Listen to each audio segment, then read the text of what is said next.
Hey guys, welcome back to ArtosisCasts. Well, we're going to be looking today at a couple of barcodes playing against each other, and this one is not Flash. This is going to be Speed, who I think people have really been enjoying his games. Maybe not to the level of Flash or of Bishop, but, you know, Speed has played some very aggressive games overall. He is that very borderline ASL level where he's making it into ASL sometimes, but not all the time. I think he has a very good shot coming up for the next season. And he's going to be playing against Paralyze, who feels almost like a gatekeeper type guy right now. And of course, he's still improving, and I think there's a very good chance in the future he'll get into ASL. I definitely do not predict him to get in this time. Like, honestly, as far as newer players go, I think obviously for this up-and-coming season, let's talk about players that haven't been in ASL yet, right? Wait, did Paralyze make one ASL? He might have. I'm trying to remember. He might have made one. I don't think he did, though. I'm thinking back to his GSL days. Anyways, whatever it might be, for players that are going to be making it into ASL possibly this time, obviously Quickly just won ACS, so you have to give him kind of an edge since he gets to go to the finals of a match. I think Motive has a very good shot at ASL this season. He has been playing phenomenally. He's been top of the ladder and just playing great games. Have enjoyed his PVZ and his other matchups enormously. So, but Paralyze, I'm not so sure. Speed, I actually do think Speed's going to make it in this season. I think there's going to be a slight changing of the guard with Terran. Like, we're going to, you know, I think most of the same Terrans that always get in are going to get in. I'm kind of doubting Barracks this season. Like, Barracks has been, like, one of the weaker Terrans that makes it. And the thing is, he'll actually do well. Like, I think he's, you know, he's obviously very good. But, like, I feel like, for instance, Speed is probably a little bit better right now. Scan is a bit better right now. But anyways, we'll see. We'll see. Just kind of fun conjecture about it. So, right now, Speed coming over, and he will scout Paralyze first. So that's always a very nice thing. And he actually went for the double depot. Right? So, this is a gasless version where if you make the secondary depot, you're safe if they make a Zealot, right? If you go for one depot, command center, and a Zealot just pops into your base, which certain builds Protoss has, the Zealot will be the first thing you see. You can just die to that, right? It can get your opponent very far ahead. This does slow the command center down a little bit, but this is a very safe version of it. In fact, people ask me about going gasless expansion. If you're a newer player, do the 2 depot variant, right? Where you make 2 Marines, command center, then you go gas, and then you go bunker. And that one is not going to betray you. That one's gonna be solid for you. I use it all the time, so I promise. Anyways, right now, Paralyze chasing his SCV around a little bit. Ooh, nice catch there. Kills off that probe as it comes in. And the bunker is going to get started, I think. There it is. Just got to... You have to make the bunker with it. It is a gasless expansion, after all. Floating the barracks up to block. And, in fact, look at how far out he put this. Okay, this is actually very tricky. This is a rare bunker placement. And, in fact, most of the time, when you see the bunker this far up, it is a trick where you're going like 2 factory or maybe factory starport, but most of the time it's like a 2 factory, 1 base all in. You put it way up here because if it's back here in a more normal position, they run the unit past, like halfway past the bunker. Like, let's say the bunker's here, okay? They'll run the goon up to like here, take a little bit of shield damage, see the command center, and back up. When it's up here, you have to commit so far that they don't want to. They just say, screw it, there's a command center there, right? And then they die to a 2-fact. So, see? He doesn't know, actually, right now. And he's going to run up. See this? See this? Okay, I should have checked the vision real quick there. There's no way to check after they lose it, unfortunately. The technology just isn't there. But anyways, he does run up, and, you know, he had 2 goons, so he doesn't take any hull damage. And everything's okay, I guess. But That's the story behind that bunker placement. Like, makes you a little bit nervous. But when it's so far out like this, is actually a lot harder to repair, right? It takes longer for your SCVs to get there. So if a bunch of goons start hitting it, you're more likely to lose it. Okay, 2 factories. No upgrades as of yet. Siege tank on the way. Armory on the way very, very quickly. No second gas yet. He's spending a lot. Like, if you're going armory here, you can't really go siege. So I think he might just go up to 3 tanks and try to micro to push this back. And that's fine. You can definitely play like that. He's got to start 2 more tanks. Where are they? 1? Just 1? The thing is, 4 goons can 2-shot a tank, so you have to be really careful about this. Looks like Paralyze not wanting to dive. He might just be waiting for it to come a little bit closer. Like, if the tank gets up that close, he's definitely going to dive, I think. Watch, watch. No? Just backing up? Okay, pretending to dive there. Okay, basically doesn't take any damage. A tiny bit of hull damage right there. But not a big deal. That can be a scary moment. So he actually only went for 2 tanks here, so he could get that +1 going. Look at this. Comes back up, targets that bunker a little bit, being annoying. But with 2 tanks, yeah, this is pretty done. I'm surprised he actually came in and hit again. 3rd Nexus on the way. Just Observer Tech.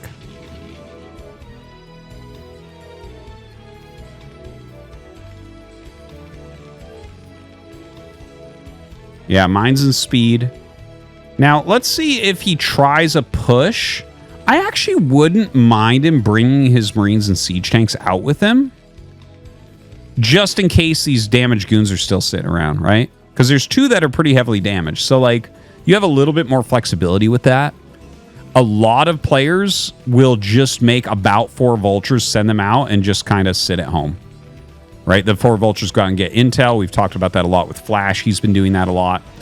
But yeah, in general, it's a pretty good tactic. You don't want to overmake the vultures or anything. And they will give you great info. So siege mode gets started. And he will run the 4 vultures out. See what he makes out of those factories next.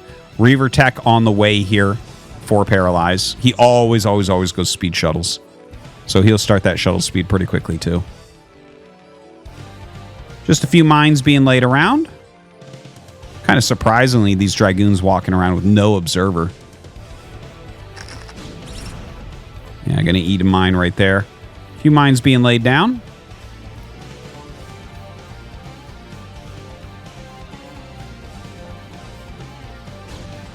Observer kind of sitting here watching. This is, by the way, I didn't really mention this, that this was going up, but this is a very, very fast 3rd CC. And I'll actually, yeah, looking back at it, because we casted a Flash game recently where he went for a very fast 3rd CC, and I talked about how Speed had tried this recently in a game against Motive, and the Speed shuttles came in and really wrecked him. Now, this game is about, I want to say 2 weeks or maybe it was less than that. I'm sorry. Maybe it was like a week after he played against Motive, right? So let's see if Speed does better against Paralyze here, who I think Paralyze is not quite as good as Motive, but he actually plays a very similar style with Speed shuttles coming in. So this is actually a very exciting thing that I'm seeing. I'm actually suddenly super hyped. This all came together in my head that it's Speed maybe learning from the position. Because when you take this very fast base, it's the Speed shuttles that you're afraid of more than anything else. So here this comes. Speed is not done, but okay, drops that out. He's got to target the Marines. No, he targets the tank. Oh, okay. And notice how actually Speed has split up the Marines there, so they're taking multiple hits to kill. That's kind of nice. Ooh, don't lose that. Don't lose that. He's got to get that out of there. You actually want this out of here with full health, too. Okay. Speed upgrade's done. It's going to get out. Everything's green. That's awesome. You know, at the end of the day, did that do a lot? Not really. A little bit, yeah. All right, setting up his siege tanks. Now, there isn't a Protoss in the world with multiple speed shells that's not going to bomb into the main in a game like this. Oh my god. Walks in a very aggressive manner, picks off one of those siege tanks. Really trying to apply a lot of pressure. Some siege tanks going to start walking down here. You actually have to be careful. Notice this observer watching. The speed shuttles can fly in and drop on top of something like this. You might even want to make a turret in this area. This is kind of crazy. All right, this speed shuttle coming back, but only a Reaver in it, so this isn't going to make any difference here. Getting caught. Dragoon with some bad pathing there. Maybe going to go back, pick up that Reaver. Looks like we have a little attack going down right now. 4th base on the way here for Paralyze. Dude, this was a very fast 8-fact, by the way. Very fast 3 base into that 8-fact, which is actually similar to what we saw Flash do. Really interesting. Now, oh, not a great siege location for those tanks. Siege right in front of some Zealots as they close. Double drop here on those tanks. Oh my god, Paralyze is going to crush everything here. So the Reavers really clean things up. The Vulture's trying to get something done, but unfortunately that is not going to work out for them. So that was basically the entire army of speed. He tried this very aggressive attack, but against speed shuttles, it can be very hard to pull something like that off.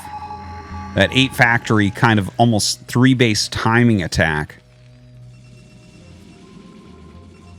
Right? And the build that Speed did here was very, very close to what we saw Flash do in a game recently where Rich went for a very fast carrier build and Flash kind of rolled through him. But the Speed shuttle play, as you can see, much better at fighting against these heavy factory attacks. Now, he is going to dive into this main base. A lot of turrets are being made, but we don't really see mines anywhere.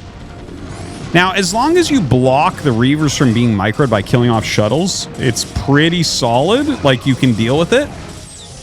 But in comes the Speed shuttle here once again. Okay, very good zoning there with the Goliath. Another Speed shuttle does end up coming in here, and he actually picks off that Goliath so it won't get killed. 2 very high health Reavers going to fly back here. Oh, man.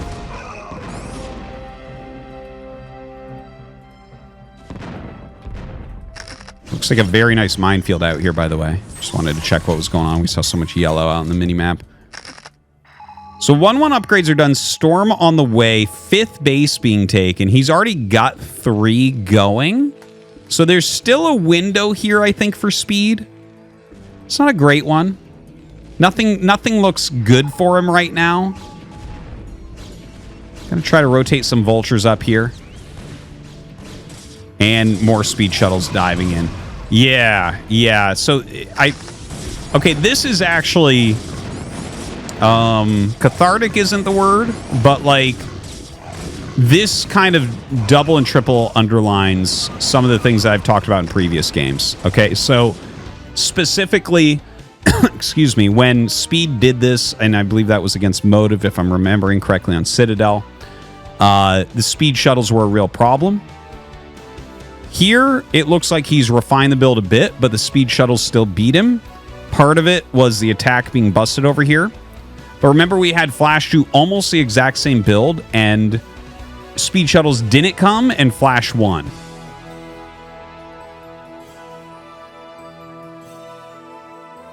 I'm sitting here, you know, touching my chin in the thinking man pose.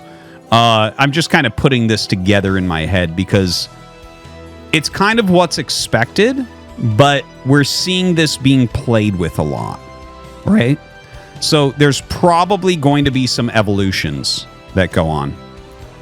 Like, maybe if Speed doesn't do that timing attack,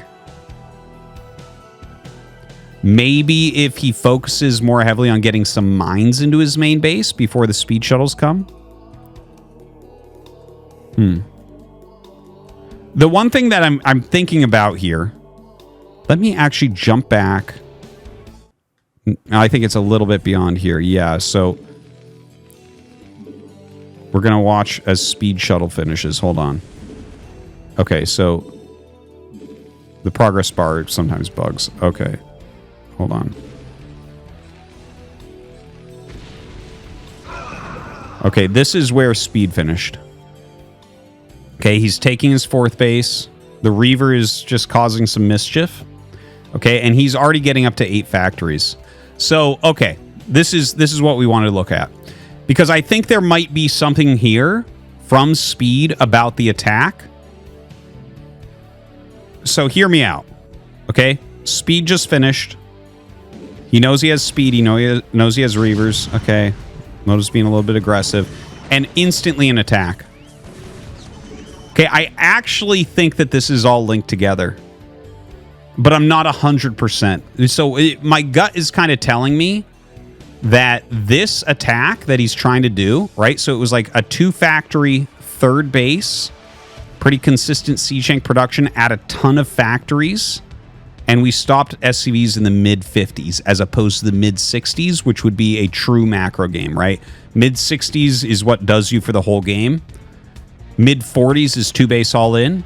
Mid-50s is something else, right? And when you see, oh, he's not producing workers? Okay. Now, Paralyze here, not producing workers, he has mid-60s. He's fine. He's got the workers he needs. He might want to add some later. That's fine, right?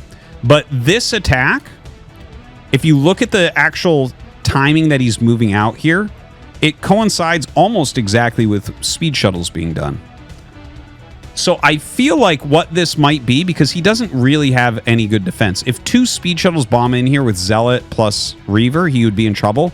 But when you start this attack and your opponent has put money into speed shuttle, they have to use the speed shuttles to help hold on against the attack. Because the ground forces just won't be enough, right? So like, okay, let's take out those 4 Zealots because those would go into the shuttle, right? So his actual ground force here would be so small that this would crush it. So I think that may be the idea here that we're seeing. And because we saw Speed try something similar to this about a week ago. We saw Flash try something very similar to this. And now we're seeing Speed do this again. Okay? So when you're seeing these patterns pop up, there's something there. Because it's not a build that we've seen people using. So this 8-factory timing attack, I think what it does is it draws the speed shuttles to it. And I know that the speed shuttles broke it, right? So if we just let this play out for a second, like he brings the speed shuttles and he actually breaks the push. I don't think that Speed did a good job here. Pushing down like this. If this whole army's sitting up here, and he builds one missile turret, the whole game looks different. This is like sloppy from Speed. He comes down. Speed's super aggressive, so I'm not surprised he screwed this part up. But like, this is too aggressive, right? This doesn't make sense. Why would this ever work? But the one thing that I think that this would always do is draw the speed shuttles to him. So if you're forcing the speed shuttles to play with your army, you don't necessarily need the defense up. And honestly, if you're sitting on 8-factory this quickly, you're feeling pretty good as long as you don't lose your army. Now, he does lose his army here, so it's bad, and he loses the game. And I'm going to have to play with this some, and I'm going to have to watch more games from pros and see if they're still trying this to see if I'm right about this. But I think this is actually maybe a built-in timing that he did. He just didn't execute it well here. Okay, anyways, those are some thoughts after watching this game. Yeah, thanks for watching, and I'll let you know when I figure it out. I'll see you next time.